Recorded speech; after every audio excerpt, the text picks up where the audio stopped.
खाओ और लाइट हो जाओ। इंडिया में पैसे कमाने का नया तरीका। ग्लो रूट से रीसेलिंग करें और हर दिन 2000 तक कमाएं।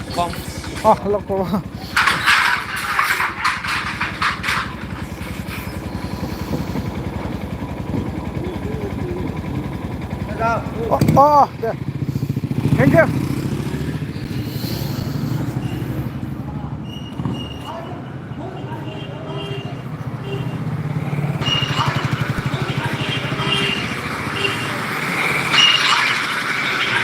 Hello guys, welcome.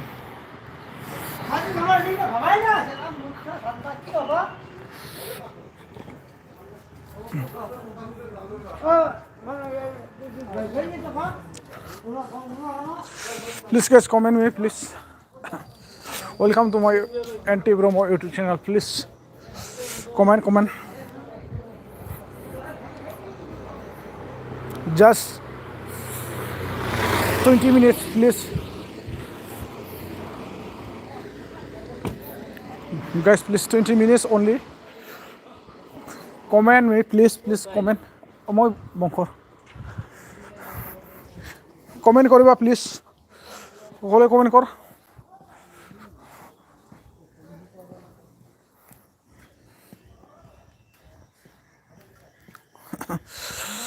राति आज मैं बहुत दूर पर आइसु बंदो कल आं गोजाननिफ्राय फैदो दिनै मोनसे जायगायाव थांदोंमोन आङो प्लीज नोंथांमोना कमेंट खालामो प्लीज गाइस प्लीज कमेंट करो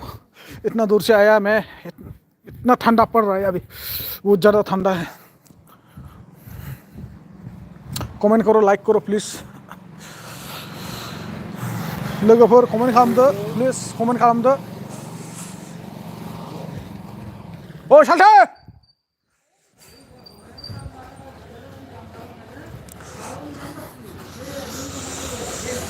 वाह क्या मौसम है यार इतना ठंडा जोबोर खुवा गोलैदों दिनै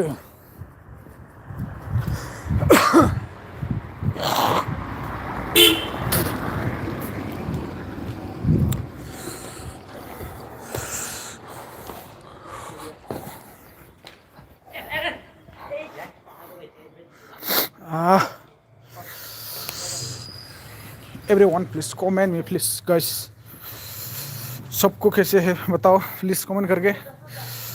अभी यहाँ पर कोकी खेल रहा है इसी जगह का लड़का लोग मैंने अभी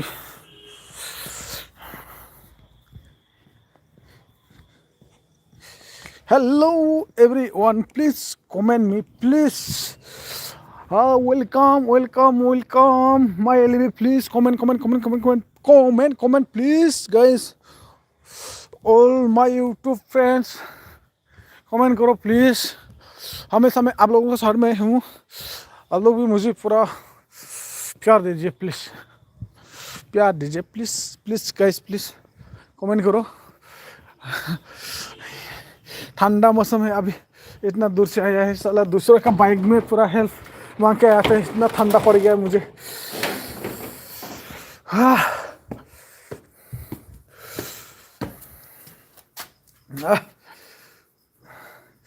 कोई भी कमेंट नहीं करेगा क्या guys please hello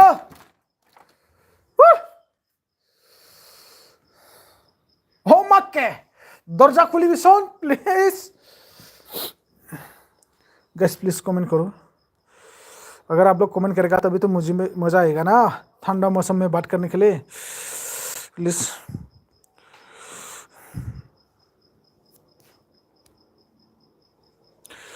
guys please comment करो प्लीज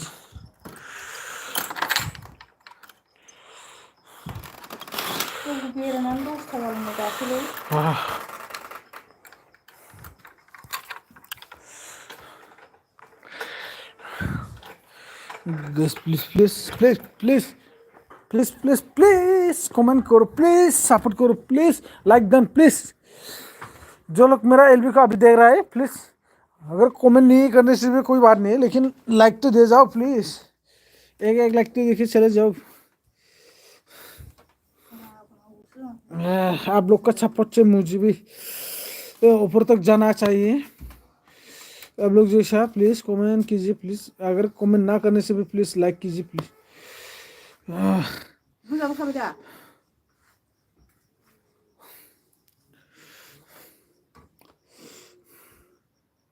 ओंखाम मोनजाबाय बिदि comment please.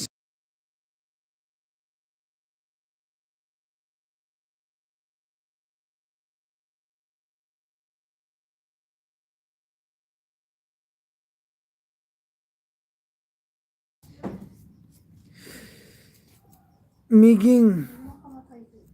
बिटिआरि गोजान बोथोर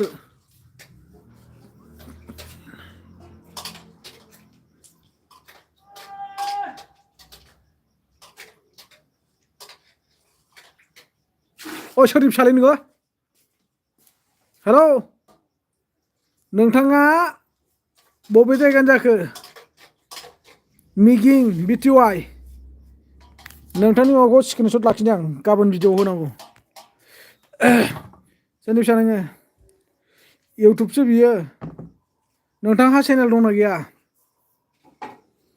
एसे गाज्रि कमेन्ट खालामनो नाङा 1 साबस्क्राइबार दङ नोंहा 2 भिडिअ दङ खुद गावनि फेसनि भिडिअ होआखै बेखायनो माने नोङो बेफोरबायदि कमेन्ट खालामदों मिथिबाय ना गावनि फेस लानानै कमेन्ट खालामफै मानसिया जेब्लायबो अरायसम मानसिफोरजों मोजां कमेन्ट खालामलायनांगौ मोजां सावरायनांगौ बेफोरबायदि गाज्रि कमेन्ट खालामलायनाङा नोंथांनि कमेन्टखौ आङो स्क्रिनशट लाखिजोबखाय नोंथांनि चेनेलनि नामखौ मिथिबाय मानसि हिसाबै मानसि जोनोम मोनदों जेला मानसि बायदि सावरायलायनांगौ जोङो गाज्रि जानानै रायलायनो नाङा बयजोंबो मोजां गाज्रि खबर लालायनांगौ नाथाय बेफोरबायदि अयनाय रावजों कमेन्ट खालामनो नाङा मिथिबाय ना नोंथाङा फैयाब्ला आंखौ मोजां मोनाब्ला नोंथाङा आंनि एलबियाव फैनोबो नाङा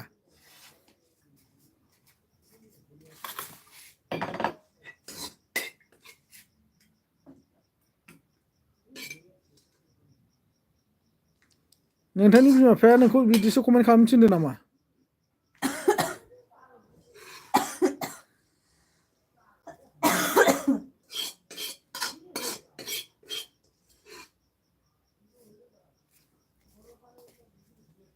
सरि ब्र थेंक इउ गोजोननाय थाफिनदों नोंथांनि थाखाय गावनि गोरोन्थिनि थाखाय गावनो सिमान जाफिननायनि थाखाय बा सरि बिफिननायनि थाखाय गोजोननाय थादों ब्र नोंथाङा निस्सय आरो नेक्स्ट टाइम बेफोरबायदि आंनि अनगायै गुबुनावबो बेफोरबायदि दाखालाम बा बेबायदि कमेन्ट दाखालाम बेयो इउटुब चेनेलसो मोनसे मानो होनबा संसाराव फेमास जायो नोंनि कमेन्टआ बयबो नुगोन बेखायनो माने अननानै बेफोरबायदि गाज्रि कमेन्ट दाखालाम आङो नोंखौ जे सरि बिबाय जेला आं सरि होबाय गोजोननाय थाबाय मिगिं बिटिवाइ माने बसुमतारी नोंथाङा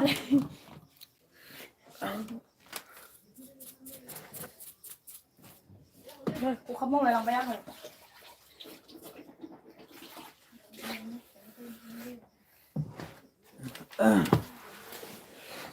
आं नोंखौ फंबायानो जा बा बिदायानो जा मोनसे खोथा बुङो जोङो बर' हारि जानानै नांगौबा नों गुबुनफोरनियाव खालाम बर' माबाजों खालामहर कमेन्टखौ बेफोरबायदि नोंखौ बुजि मोननाय नङा बा मिथिनाय नङा नाथाय बर'जों बर' बेफोरबायदि खालामलायनो नाङा हामा जोङो एसेबां माने अननायनि गेजेरजों माने रावखौबो नेग्लेक्टआव दोनलायनाङा डाउन खालामलायनाङा नोंथाङा चेनेल दंबा नोंथांनि चेनेलखौबो आं सापर्ट खालामो आं नोंथांनि चेनेलखौ चेक खालामनानै नायबायबो नोंहा साबस्क्राइबार 1 दङ नाथाय भिडिअआ 2 दङ आरो जुदि गुबुन भिडिअ दंब्ला नोंथांखौ आं सापर्ट होगोन हाजासे माबाफोर मिथिनांगौ दङब्ला नोङो सोंहरनो हागोन नाथाय बेफोरबायदि अननानै प्लिज कमेन्ट खालामनो नाङा मानो होनबा दिनै नोंनि एलबियाव आं बेफोरबायदि कमेन्ट खालामोबा नोंबो दुखु मोनगोन नोंल' नङा गोबां सुबुङानो दुखु मोनगोन अननानै बेखायनो आं नोंखौ रिकुवेस्ट खालामो बेबायदि नेक्स्ट टाइम दामाव please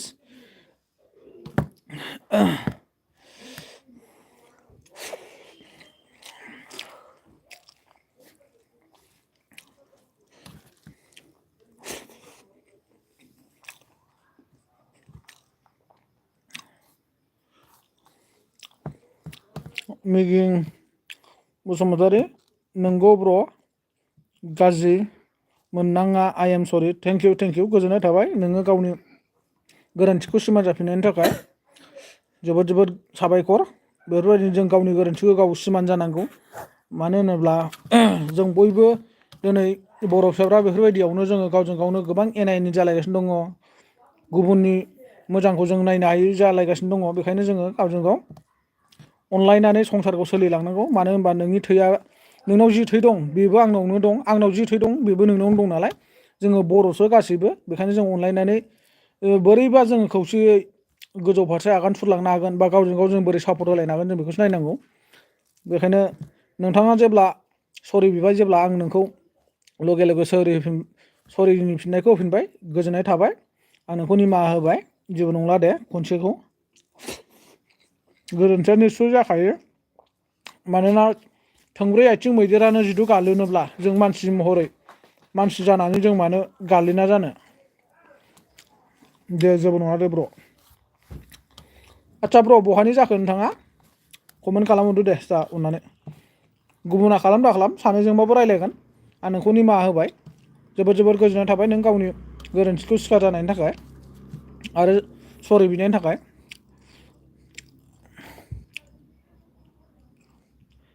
I am subscribe you bro thank you bro गोजोननाय थाबाय आरो भिडिअ'आव कमेन्ट खालामनानै होबानो जाबाय ब्र' मोनसेबाबो आरो नोंथाङा मेन चेनेलफोर दंबा नोंनि मेन चेनेलजों कमेन्ट खालामहर आङो नोंनि मेन चेनेलखौ साबसक्राइब खालामगोन मानो होनबा नोंहा नैबे चेनेलाव एसेबां माबा गैया भिडिअ'बो गैया आरो मा होनो साबसक्राइबारबो गैयाना सासेल'सो साबसक्राइबार दङ आरो भिडिअ'आ मोननै दङ बेखायनो मेन चेनेलफोर दंबा मेन चेनेलजों कमेन्ट हरना दोनबानो जाबाय आरो आं रिटार्न खालामगोन नोंखौ आंबो साब खालामफिनगोन नोंखौ सापर्ट खालामगोन आङो हानाय मानिखौ आंनाव जा रोंगौथि दं आं नोंथांनो फोरमायगोन मिथि मोनगोन बा नोंथाङा आंनिफ्राय देरसिनबो जानो हागौ इउटुब चेनेलनि बागै गोरोंसिनबो जानो हागौ थेवबाबो जेबो नङा जोङो रोंनाय रोङैखौ मिथिलायनाय बा सोंलायनायाबो गाहाम मालाबा सोरबा बायदिया आंनिफ्राय गोबां साबसक्राइबार थानायानो जाथों 20,000 30,000 साबसक्राइबार थानायाबो किसुमान आंजों समान रोङा बा नोंथांनाव सासेल' साबसक्राइबार जानो हागौ थेवबाबो नोंथाङा आंनिफ्राय बांसिनबो रोङो जानो हागौ बेफोरबायदि आरो बेखायनो जों गावजों गाव हेल्प होलायनांगौ मिथियैखौ जों खोन्थालायनांगौ फोरोंलायनांगौ बेनो आरो जोंनि सापर्ट होलायनाया बेखौनो होनना बुङो आंना गैया ब्र' आदसा नोंहा चेनेल गैया आरोना दे ब्र' नों बबे जायगानि जाखो मा जिल्लानि अननानै खिथाहरदो दे आं दहायनि गोरोन्थिनि थाखाय नोंथांखौ सरि बिबाय जेला आं सरि होबाय निमाहा होबाय आरो आं जिबायदि बुंदोंमोन नोंथाङाबो दुखु दामोन मानोना माने गाज्रि कमेन्ट फैबा साननो गोनां जायो दाबो नै नोंथाङा जुदि चेक खालामनानै नायनो हायो दाबो 7 जन मानसि नायगासिनो दङ माने बेखायनो आङो बेफोरबायदि बाथ्राखौ बुंनो गोनां जायो मानो होनोबा नोंथांनि कमेन्टखौ लगे लगे गुबुनफ्रा नुयो दाहालागै नोंथाङा जुदि आं एथ'ग्राब गोसोआव गाज्रि सानथारनायमोनबा नोंथाङा आंनाव कमेन्टबो खालामनो हालामोन आं दहायनो नोंखौ हाइड खालामना दोननायमोन आं खालामाखै मानो होनबा बुजियै मानसिया बारे बारे कमेन्टखौ गाज्रिजोंनो हरबाय थाखायो बेफोरबायदि मानसिखौ जों कमेन्टखौ हाइड खालामनो गोनां जायो दा नोंथाङा खनसेयावनो बुजिबाय जेला जोबोद जोबोद गोजोननाय थादों आंनि गोसो गोरबोनिफ्राय अननाय सिबिनायखौ नोंथांनो आं बावहरनाय जाबाय जाहाथे जोङो गोरोन्थिखौ गाव गाव बिदिनो सिमान जानानै निमाहा बिलायो आरो रिकुवेस्ट खालामलायो आरो गोरोन्थिखौ जोङो निमाहा होलायनायानो जोंनि बयनिबो देरसिन धर्म आरो खर्म होननानै आं साननानै लायो आरो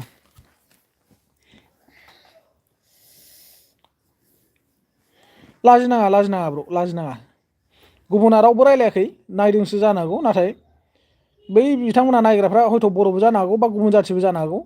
आंबो मिथिया बिथांमोनाबो कमेन्ट खालामाखै दा नोंजों आंजोंसो रायलायदों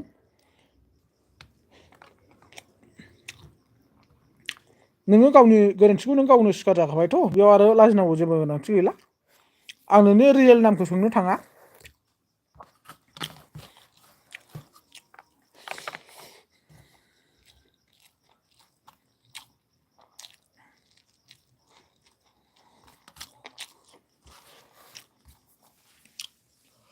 दुखु दामोन ब्र' नोंबो आं बुंनाय बाथ्राखौ मानो होनबा बुंनांगौ जायो किजानि नोंथाङा जेन'बा संसार जायाखैबो जानो हानाय बा जुलि जायाखैबो जानो हानाय जुदि जानायमोनब्ला आं बेखौसो सानो आरो नोंथाङा जुदि जुलि जानायमोनब्ला बा बिसि फिसा गोनांबा हयथ' नोंनि फिसायाबो आंनि एलबिआव फैदों जानो हागौ दा नोंनि कमेन्टखौ नोंनि फिसाफ्राबो नुगोन बा नोंनि बिब' बिनानाव सोरबा नोंसिनि न'खरनि माबा मोनसे सोमोन्दो जानायफ्राबो नोंथांनि कमेन्टखौ नुगोन अब्ला जे आंनि आदाया बा आंनि आमाया बा आंनि आदैया बेफोरबायदि कमेन्ट खालामदों होननानै माने बिसोरबो मिथिगोन नालाय बेखायनो आङो बे बाथ्राखौ थोंजोंलि नोंथांखौ डाइरेक्टलि माने एसे रं कमेन्ट नुनायखाय आं थोंजोंलि नोंथांखौ आङो बे बाथ्राखौ बुंनाय जाबाय नोंथाङाबो दुखु दामोन थेवबाबो आं जोबोद गोजोननाय मोनदों नोंथाङा जिथु गावनि गोरोन्थिखौ गाव सिखार जानायनि थाखाय आं ओंखाम जागासिनो दे ब्र'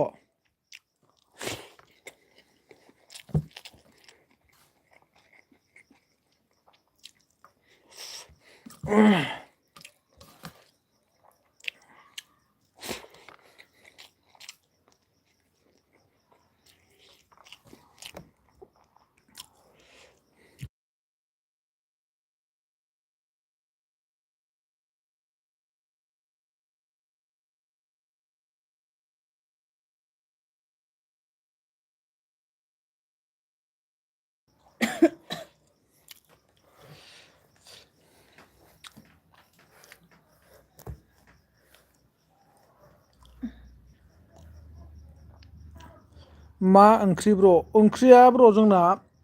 जोगोनार ओमफ्राय आलुसो जेबो गैया ब्र' दिनै माजों जाखो जोगोनार आरो आलुसो ब्र' हा दिनै जेबो गैया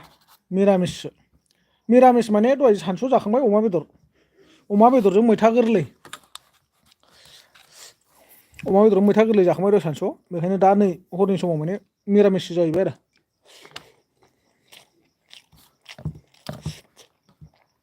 आदसा नोंथांमोना मा ओंख्रि जाखो ब्र'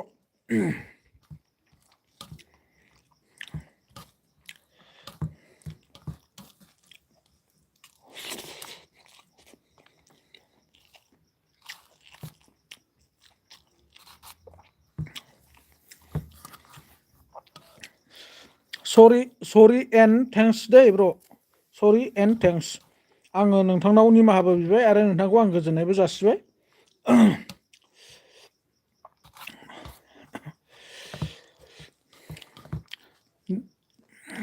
देबा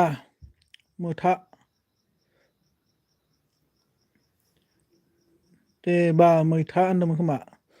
औ दा मैथा गोरलैमोन आरोना मैथा बांगाल टमाट'जों मा होनदों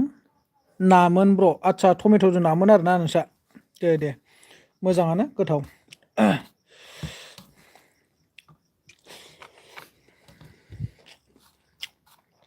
ब्र'आ अननानै नोंनि जायगा आरो मेन नामखौ आं सोंनो फैला ब्र'आ बबे डिस्ट्रिक्टनि बेखौल' खोन्थादो दे अननानै जा आं गोजोननाय थाफिनबाय नोंथांनि थाखाय नोंथाङा दासिमबो आंजों मोजां कमेन्टआव फैफिननायनि थाखाय आं जोबोद गोजोननाय थाबाय आरो बरायनानै लायो नोंथांखौ गोसो गोरबोनिफ्राय अराय सम बिदिनो फैनानै सहाय खालामफैगोन हेल्प खालामफैगोन आरो मोजाङै मोजां जोंहा अनलायनायनि गेजेरजों बेफोरबायदिनो मोजां गाज्रि सावरायफैगोन आं बेखौ आसा खालामबाय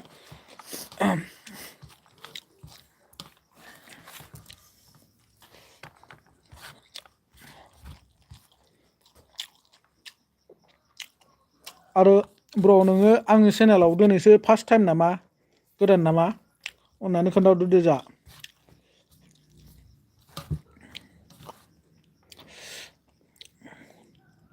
आं खोन्थाथ'ला ब्र'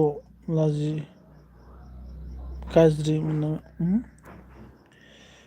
आं खोन्थाथ'ला ब्र' गाज्रि मोननांला औ दे जेबो नङा दे नों खोन्थाथ'लाब्ला खिन्थु आंनि बुंनायफोरखौबो दुखु दामोनसै दे ब्र' गाज्रि दामोनसै बर' हिसाबै जों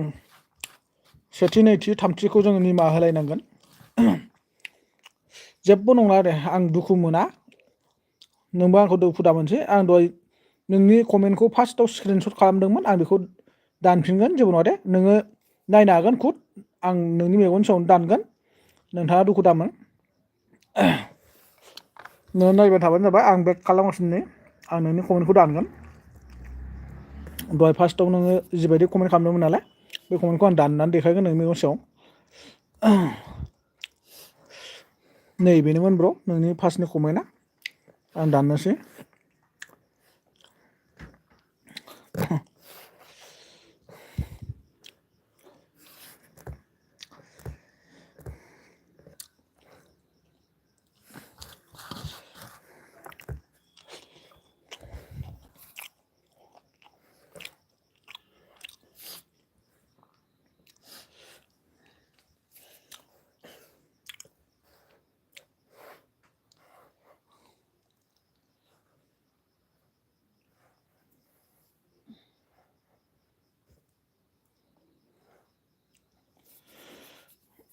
मोना ब्र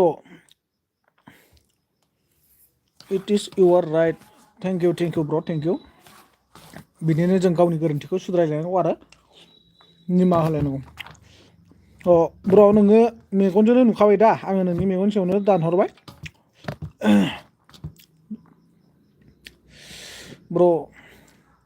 ब्र'नो मा बेनो ब्र आङो सनितपुर जिल्लानि दै सनितपुर जिल्ला ढेकियाजुलिनि आङो खाफाल गाज्रि जोंहा दासिमबो बिटिआरआव गोलैथ'वाखै बड'लेण्डनि नामखौ लाथ'नायबो जायाखै बेखायनो आङो माने जोंहा दासिमबो खाफालाव गैया दासिमबो बिटिआर बा बड'लेण्डनि सोदोबखौ जोंहा मोनथ'नो हायाखै मोनगोनदां लासै लासै माथो खालामनो हाब्बाय होननायखौ खोनादों खिन्थु बेसेबांसिम सैथो जों बेखौ मिथिया थेवब्लाबो जोंनिया हाबथ'नाय नङा ब्र जोंना एसे बैकट नालाय जायगाया लासै जाबोगोनदां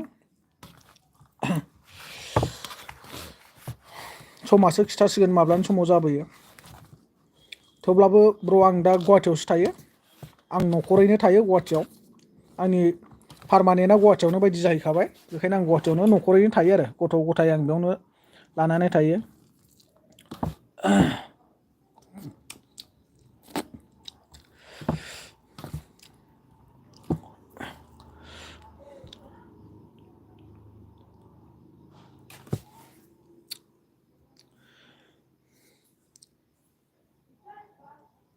जों होनबाबो बड' ब्र औ नंगौ ब्र जों थेवब्लाबो बड'आनो अब्लाबो जोङो बर' हारियानो आरो नंगौ जोङो खौसे जानांगोन मोननांगौ मोन्थायखौ मोननो थाखाय जों खौसे जानांगोन जि जायगाया मोनखाबाय बे जायगाया जोंहा मोनखाबाय होननानै सिरि थायोब्लाबो जानाय नङा मोनै जायगानि थाखायबो बिथांमोननि जायगायावबो सोनांगौ बा बिथांमोननोबो जोंनि बायदि जायगाखौ बा गोजोन थासारि मोननांगौ मोन्थायखौ होनांगौ होननानै मोनखानाय जायगायाबो डिमान्ड खालामनांगोन अब्लासो जोङो गासिबो फारि फारि बयबो गोनांजों समान गैयैयाबो जालांनो हागोन नङा होमबा खिन्थु ब्र आंनाव एसेबां मानि गोथौ मेलेमजों साननो हनो हानाय गोहो गैया दै थेवब्लाबो आङो आंनि मोन्दांथिजों बा आंनि गोहोजों जि बुंनो हायो आंनि जि थौले मेलेमजों जि फंनैसो आं बुंनो हायो आं बेखौ बुङो फोरमायो दुखु दामोन नोंथांमोना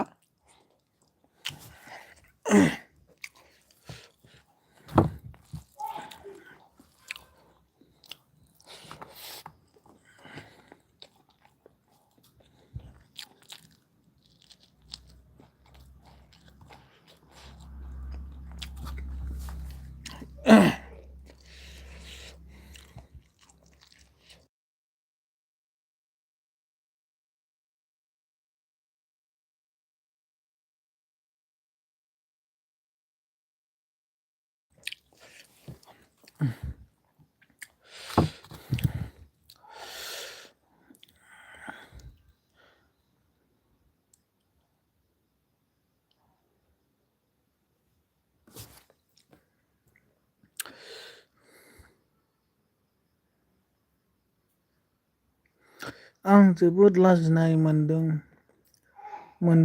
कमेन्टनि थाखाय गुड नाइट ब्र सि इउ एगेन थेंक इउ ब्र लाजिनाङा दुखु दामोन दे आंनि बुंनायखौबो दुखु दामोनसै आंबो नोंखौ दुखु मोनला आरो गोसोआवबो लालिया जिर' जानानै थांबाय नोंबो निमाहा बिबाय आंबो निमाहा होबाय जोङो समान समान जोङो बर' हारि जोङो गासिबो एखे थैनिनो मानसि जोङो सासे बिमानिनो बा सासे बिफानिनो जों फिसा अर्थात जोंनि इसोरा जोंनि फालिथाया जिखियानो जाया मानो धोरोमा गुबुन गुबुनानो जायाथों जोङो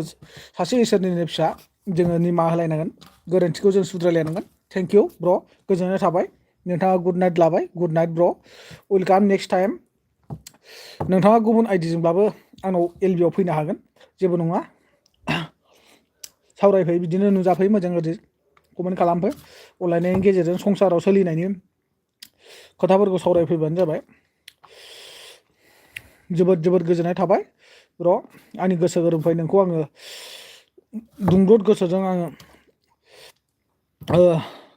गोजोननाय जासिहरफिनबाय आरो लोगोसे बे हरनि समाव आं नोंथांखौ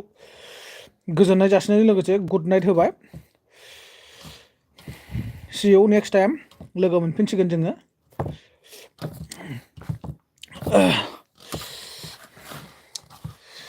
गोजोननाय थाबाय नोंबो आंखौ बर' हिसाबै निमाहा होदो आंबो नोंखौ बर' हिसाबै निमाहा होबाय जोङो मोनसे थैनिनो फिसा जेब्ला जै ब्र हारिनि गुड नाइट ब्र बाय जै ब्र जै बर' हारिनि जै गोजोन्थों जोबोद जोबोद गोजोननाय थाबाय आरो गुड नाइट नोंथांनि साननाय हनाय अराय सम मोजां जाफुंथों आंनि गोसो गोरबोनिफ्राय आङो नोंथांनो अननाय सिबिनायखौ हरदों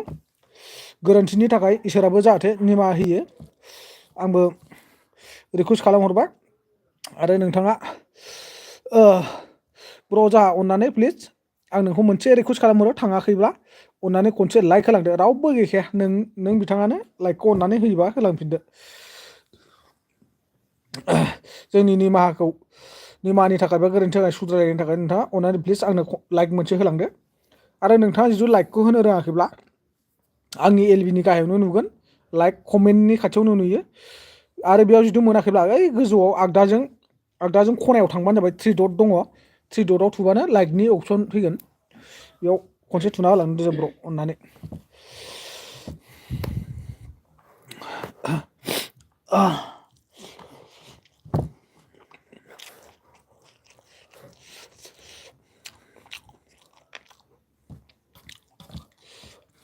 थेंक इउ ब्र गोजोननाय थाबाय जोबोद जोबोद हामबाय होनबाय आंनि गोसो गोरबोनिफ्राय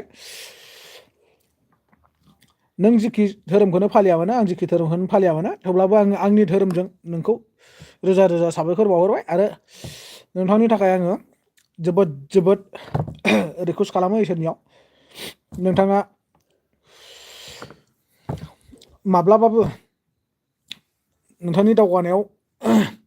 फावसायनाय नङा आरो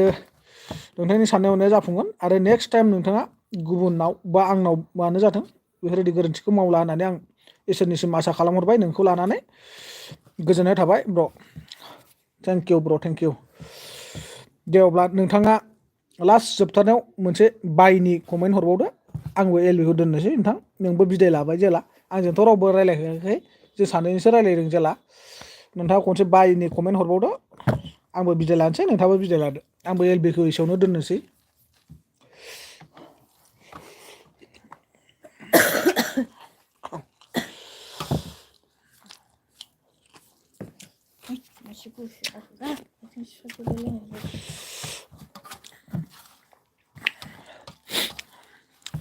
Bye bro, thank you bro, thank you, bye bye, good night, see you next time, welcome to bro दोनबाय आंबो good night and next day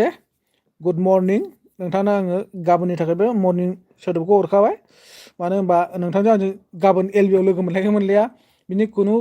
माबा गैया गेरेन्थि गैया आङो एलबिखौ दैलिगबो होद्राया ब्र बेखायनो आं नोंथांखौ गाबोननि थाखायबो गुड मर्निंखौ हरखानाय जाबाय थेंक इउ स' माच बेफोरबायदिनो जों अराय सम लोगो मोनलायबाय थाथों आरो मोजां गाज्रि जोंनि खोथाफोरखौ जों शेयार खालामलायबाय थानो हाथों गोजोननाय थाबाय नोंथांनिसिम आङो एलबिखौ एसेयावनो दोनबाय ब्र बाय बाय गुड नाइट जा सासे गोदान ब्र फैलायबाय गोदान आपडेटनो मा खबर ब्रादार फंबाय आङो ओंखाम जागासिनो दङ ओंखाम फंबाय वेलकाम फंबाय गोजोननाय थाबाय आंनि एलबिआव नुजाफैनायनि थाखाय फंबाय जा दे फैबाय जेला लाइक हरदो दे लगे लगे आं नों फैनाय लोगो लोगो लाइक बिखाबाय दै आं दुखु दामोन माने लाइक बिनाय जाबाय आङो एलबिखौनो दोननोसैमोन जोङो रावबो गैया जोंहा बै सासे फंबाय मिगिं बसुमतारी फंबायजों आंजोंसो बा ब्र'जों आंजोंसो जोङो मोजां गाज्रि सावरायलायगासिनो दंमोन आरो दोननायनिसो आङो बिथांजों आंजों जोङो बाय बायसो लालायबायमोन दा बे थिग समावनो नोङो नुजाफैबाय ब्रादार बा फंबाय आंनि बिदा सोमोन्दोआनो जा बा फंबाय सोमोन्दोआनो जा गोदान आपडेट माथो ओंख्रि जाखो ओंख्रिया फंबाय माबासोमोन जोगोनार आलु जेबो गैया ओमफ्राय फानलु सावनायसो अरस' लागासिनो दं आङो दहाय सानसुआव अमा बेदरजों मैथाजों जादोंमोन बेखायनो दा मोनायाव मिरामिस जाबाय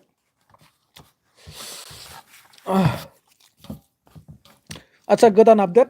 मा ओंख्रि जाना फैखो नोंलाय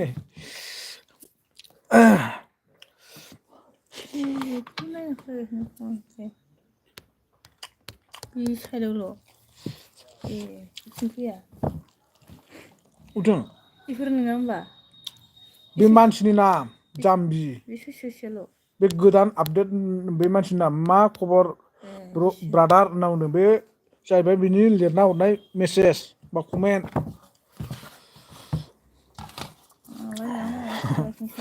गोदान आपडेट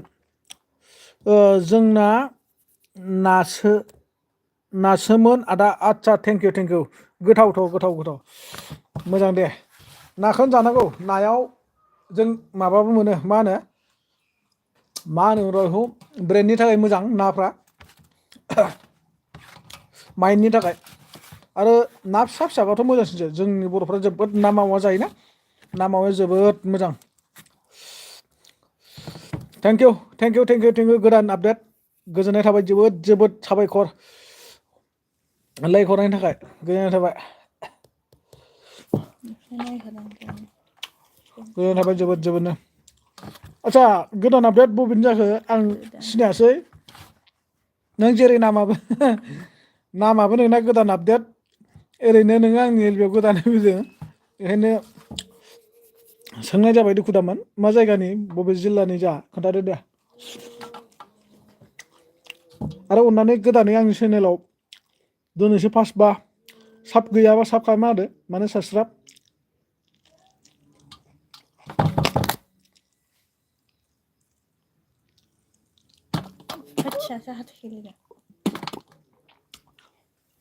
लागाव फंबाय नोमबाजैया मस्थ' गिदिर बेदर हारा दोनखोमादोंमोन आंनि ओंखामाव ख्राव होनखाबाय हाथाय साथाय खैजोबखाबाय आयदा बिमाबो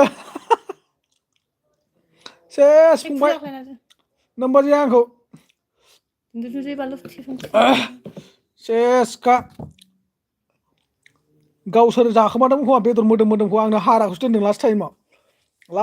टाइमाव आरो खबसेल'खामोन गब सोजोबबायबो ख्राव होखाबायबो गोदान आपडेट चेनेलाव हाबना सापर्ट होदो आदा आं नायबाय थाखायो आदसा नंगौ नामा फंबाय बे नोंनि माबाना चेनेलखौ ना नङा नाम्बार बा 4.8K मोजां आरो जयनिं माबा फैबावबायसो फंबायना बा दे सापर्ट होबाय नै फंबाय गोजोननाय थाबाय आं भिडिअखौ दा नायसिगोन दे फंबाय ओंखाम जाखांनानै आखाइ सुनोसै आङो आखाइ सुनानै दा नायगोन आं आरो बेटारियाबो बारा चार्ज गैला जिथु दिनै नायाब्लाबो आं मोनसेबाबो भिडिअ सेभ खालामनानै नोंनाव कमेन्ट खालामहरगोन नोङो कमेन्टआ मोनहैखागोन जेरैखि जायाबाबो बेखौ आं गेरेन्टि होयो आरो फंबाय नोंनि चेनेलाव आंनि कमेन्ट मोनहैखागोन आरो ना आरो बेल' नङा आरो मोनसे चेनेलजोंबो आं कमेन्ट हरबावगोन आरो आइडिजोंबो आं नोंनाव कमेन्ट हरगोन फंबाय मोनथिबाय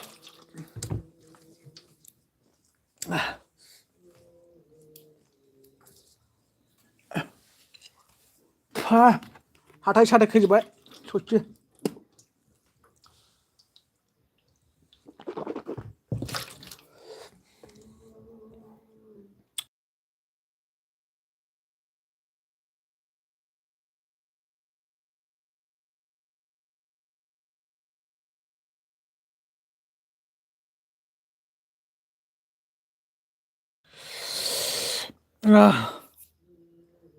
गोदान आपडेट जागोन आदा आं नोंनि भिडिअफोरखौ नायबाय थाखाय थेंक इउ फंबाय जोबोद गोजोननाय थाबाय नोंनि गोरबोआव आंनि गोरबोनिफ्राय रोजा रोजा साबायखर जासिबाय आरो अननाय सिबिनायखौ बावहरनाय जाबाय वेलकाम फंबाय जोबोद गोजोननाय थाबाय बे हरनि समावनो आंनि एलबियाव नुजाफैदों आइयै 11ता जालायसै फंबाय आं दहायनो बिदायसो लाहांबायमोन फंबाय बे समाव थिग नों आंनाव मोनफैलायबाय आइयै जोंना दिङा ब्लग मैयाबो नुजाफैदों खस्थ' मस्थ'बाबो आंनि एलबियाव जोबोद गोबाव सम रायलायबाय आच्छा दिङा फंबाय आंनि कमेन्ट मोनदोंना मोनाखै नोंनि भिडिअआव आंनि आं कमेन्ट खालामनो हरदोंमोन ओमफ्राय आं दहाय माने भिडिअ आपल'ड खालामबाय थानाय समावसो ग्रोब नोंनि मोनसे नटिफिकेसन फैदोंमोन नालाय मैया हरावथ' आं नोंनो कमेन्ट हरना दोनखादोंमोन हरावसो ना दहाय फुङावसोब्रा बावलायलांबायलै खर'फ्राबो थिग नङा हा होनदों जा आदा सना जिउ थेंक इउ फंबाय जिउ सना गोजोननाय थाबाय दिङा ब्लग 3 लाइक डान अके थेंक इउ माने आं नोंखौ लाइक हरनायखौसो बुंखो ना माखो ना नों आंनोसो हरखो आं दै लोंनि दै फंबायमोन दै आं दै लोंनि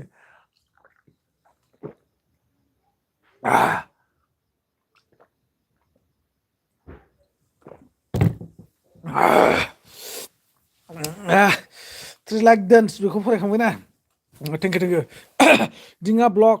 मा ओंख्रि जाखोमोन आदा सना नै फंबाय नों कमेन्ट खालामनायजों आं आखाइ सुनायनि जादों हो नों कमेन्ट खालामनायजों आं आखाइ सुनाय जादों ओंख्रिया जाहैबाय जेबो गैया मिरामिससो माने जोगोनारजों आलुजोंसो जेबो गैया बिराद गोथाव जोगोनारा दाख्लै लाबोदोंमोन 50 थाखानि माने दाम गोसाथार नालाय बे जायगायाव सैसेल' 50 थाखानियाबो बेखौनो बोथिब्रैसो जाबाय सैसे माने आङो अख्रायै जर जबस्थि खालामनानै एसे खावसे बायदि लाना फैदो आरोखि ओमफ्राय दिङा ब्लग हा होनदो गोजोननाय थाबाय दिङा ब्लग दिनै बहा थांनाय नों दहाय आंथ' दहाय जेरावबो थाङाखैमोन दिङा ब्लग आं दिनै जेरावबो थाङाखैमोन दहाय बेरायनाया ओइ खाथियावनो जयो जायगायावनो दिङा ब्लग ओमफ्राय ओइ बिराजा इउटुबारमोन लिंहरदोंमोन आरो बिराजा इउटुबार प्रान्जल नार्जारि बिसोर लिंहरदोंमोन बै मोनसे जायगायाव खिन्थु लोगो हमलायनाय जादिया बिसोरो मोनसे खामानियाव फैदोंमोन आंखौ लोगो हमनो होन्दोंमोन खिन्थु लोगो हमलायनाय जादिया टाइम हास्लाबलायदिया बिसोरनाबो खामानिया इमारजेन्सिमोन नालाय दिङा ब्लग मोनबाय आच्छा मोनबाय आरो ना आंनि कमेन्टखौ थेंक इउ गोजोननाय थाबाय दिङा ब्लग फुङावसो आच्छा फुङावसो ना फंबाय दे गोजोननाय थाबाय फंबाय माने बावसियाथारलै आंबो थेवबाबो आं दहाय फुङाव नोंखौ माने साब खालामना दोनखाबाय नालाय आङो दहाय नैबे चेनेलनि आइडियाव हाबनाय लोगो लोगोनो नोंनि भिडिअखौ खावब्ला नुखाबाय आङो ओमफ्राय साला बे फंबाया दिनै मोनो आंजों सिगाङाव रायलायदों होननानै हाखु दाखु होबदों आङो भिडिअ नायै कमेन्ट खालामनाया आरो सापर्ट खालामबावगोन दा नायबावगोन आङो खिन्थु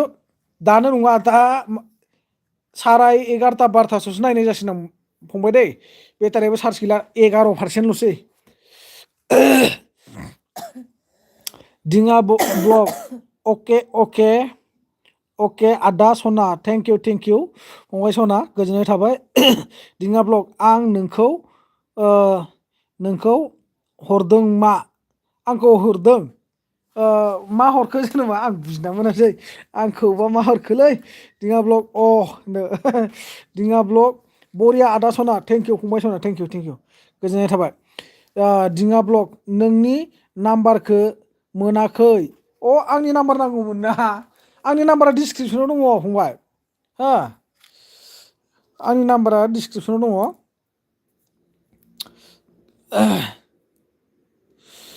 आंनि नाम्बारा डिसक्रिपसनाव दङ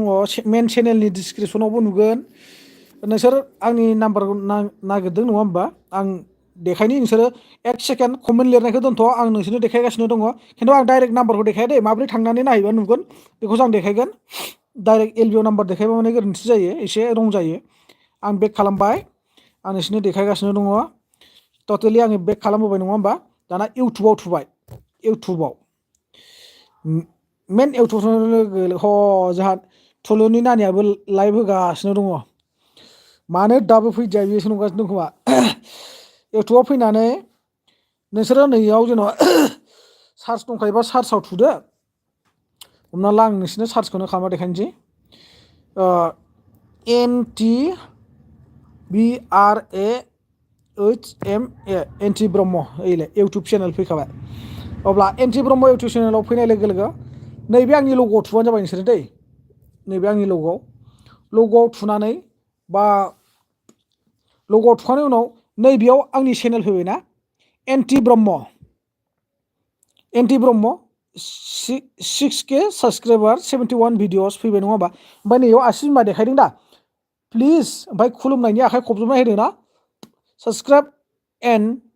शेयार माइ एनटि ब्रह्म इउटुब चेनेल ओमफ्राय ओरै गाबनाय होदों ना नैबेजोंहाय मोनसे ओरैजाय थुहरनाय बायदि सिन दंना फिसानो नैयो बिनि गाहायाव दङ आंनाव facebook.com प्रफाइल माने बे लिंकनि दै आंनाव फेसबुक लिंक आरो इन्सटाग्राम लिंकखौ बेयाव मोनगोन आरो नेक्स्ट आंनि चेनेलनि लिंकखौ आं बेयाव होखोना होदिया आं बेखौ दा बुंथ'नो हाला खिन्थु नैबेयाव थुबानो आंनि नाम्बारखौ मोनगोन स' आं नाम्बारा नुजागासिनो दङलै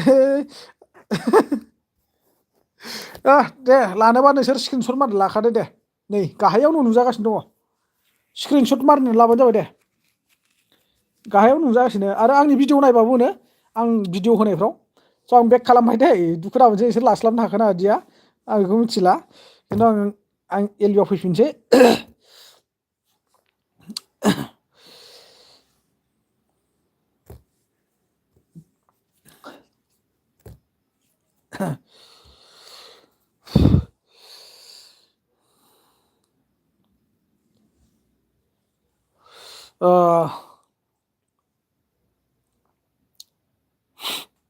नाम्बारखौ मोनाखै आदसा दे एबार मोनबायबा मोनबाय होननानै कमेन्ट खालामहरदो दिङा ब्लग अके आदा थेंक इउ दिङा ब्लग गोजोननाय थाबाय आदा सना थेंक इउ फंबाय सना गोजोननाय थाबाय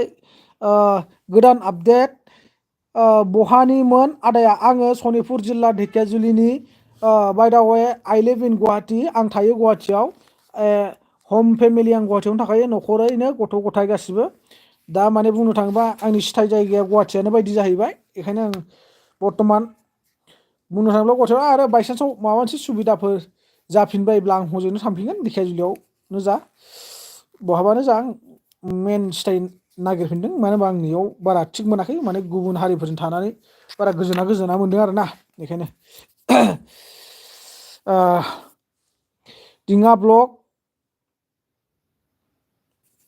दिङा ब्लगनि कमेन्टआथ' ब्ला ब्ला नुजाबाय थादोंमोन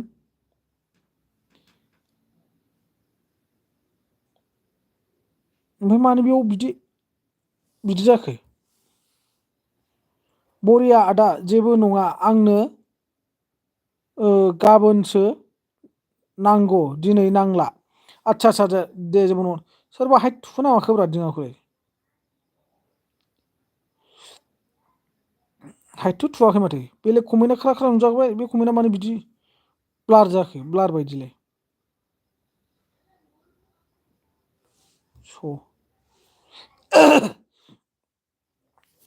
दिङा ब्लग अके थेंक इउ गोजोननाय थाबाय दिङा ब्लग अके दिङा ब्लग गोजोननाय थाबाय गोदान आपडेट जागोन दे आदा मा होनखो सरि कमेन्टखौ नुजानाय जादिया बैयाव एसे थाखोमाबाय सोरबा नोंसोर सानैनि गेजेराव सोरबा सासे अननानै मोनसे कमेन्ट थाबनो गारसन हरदो दे गुसुंब्लाबो होमबाना आं बै जोंहा मा होनो गोदान आपडेटनि कमेन्टखौ नुगोन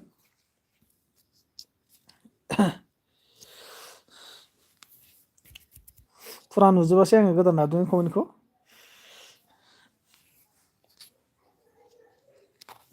मा लिरदोंमोनबा नैयाव थाखोमाबायलै अके थेंक इउ जागोन दे आदा भिजिट खालामना लागोन थेंक इउ बिदिनो लालायबानो जाबाय मालाबा जोङो सुबिदा असुबिदानि थाखाय नोंसोरो दा माबा मोनसे खारनाव गुवाहाटिफ्राव फैनानै माबा मोनसे प्रब्लेमाव जाफैबायब्ला निश्चय कन्टेक्ट खालाम आंबो हानायमानिखौ हेल्प खालामगोन नङा होमब्ला बा आं नोंसिनि जायगायाव थांगोन आंखौ नोंसोर निश्चय हेल्प खालामनांगोन सहाय खालामनांगोन आरो खालामबाय थानांगोन जोङो निश्चय बर' जाबाय जेला जोङो थाखा फैसाजों नङाब्लाबो गोरबोनि अननायजों जोङो सहाय खालामलायनांगोन हानायमानि मदद होलायनांगोन थिग बिदिनो आरो गोदान आपडेट दे औ दे दिङा ब्लग अन नामदो स' लोगोफोर बा फंबायमोन आं नोंसोरखौ मोनसे खोथा बुंनि आङो एलबिखौ लाखिथ'नोसै नामा हरबो थौबाय 10:47 जाबाय आं किसुमान मानसिफोरनि एलबिआव थाङो नालाय बिसोरो दुखु मोनगोन दा नुजाहैयाबा एसेबाबो ओरै थुलुनि अफिसियेल दङ नानिनाव रायलायलायोबा जोंहाथ' कमेन्टनि गेजेरजों सावरायहैनोसै थुलुनि अफिसियेलाव थांसै आङो दसे थांबावनि खिन्थु मबाइलानो चार्ज गैया आङो मोननैसोल' कमेन्ट खालामना फैनोसै उफाय गैया माथो खालामबावनो खिन्थु आङो नैबे चेनेलजों थाङा दे नोंसोरो आंखौ नागिरना मोननाय नङा आङो दुखिया मबाइल इउटुबार चेनेलजों थांगोन दै दुखिया मबाइल इउटुबार चेनेल माने चेनेलथ' लिरनाय गैया दुखिया मबाइल इउटुबार आरोना बे दुखिया मबाइल इउटुबारजों आङो कमेन्ट खालामहरगोन नोंसोरो नोंसिनि आइडिया बा नोंसिनि चेनेला बेनोबा नोंसोर बेजों थाङोबा थांबानो जाबाय आङो नोंसोरखौ थेवब्लाबो नोंसोर गुबुन आइडिजों फैबायबायबा आंखौ बै दुखिया मबाइल इउटुबार चेनेलाव लोगो मोननो हागोन आरो कमेन्ट खालामहरबानो जाबाय हाय आदा आं उमुखामोन होननानै कमेन्ट हरबानो जाबाय आं सिनाय मोनगोन आरो स' थेंक इउ गोजोननाय थाबाय गुड नाइट नेक्स्ट टाइम लोगो मोनगोन बेसेखिनियावनो आंनि एलबिखौ फोजोबनाय जोब्बाय नोंसोर दुखु दा मोनसै आरो आसा खालामदों नेक्स्ट टाइमाव नोंसोरो आंनि एलबिआव फैनानै बिदिनो सापर्ट खालामफैगोन आरो लोगो हमफैगोन मोजां गाज्रि दुखु दाहा जोङो बेफोरबायदि खोथा सावरायफैगोन होननानै आं जोबोद गोजोननाय थाबाय नोंसिनिसिम फंबायमोन good night bye bye thank you so' much आंनि एलबिआव सापर्ट होफैनो थाखाय रोजा रोजा आंनि गोसो गोरबोनिफ्राय अननाय आरो सिबिनायखौ बावनाय जाबाय thanks good night and next tomorrow' good morning आङो नोंसोरखौ गाबोननि थाखायबो मर्निं हरनाय जाबाय जिने मोर एलबি टू মনে চাই আছো তথাপিও মই তোমালোকৰ কাৰণে সকলোকে মই গুড নাইট দিছোঁ মোৰ ফালৰ পৰা अगर हिंदी वाला है तो मेरे तरफ से गुड नाइट कल परसों यानी तो दोबारा हम फिर मिलेंगे आज आज के लिए मैं उतना मैं आप लोगों को गुड नाइट कह रहा हूँ और गुड नाइट देता हूँ और थैंक्स मेरे तरफ से मेरा एलबी में टाइम मिटाने के लिए thank you so much good night गोदान अपडेट दे आदा गुड नाइट थैंक यू गोदान update bye thank you bye good night okay bye bye bye bye bye bye bye दान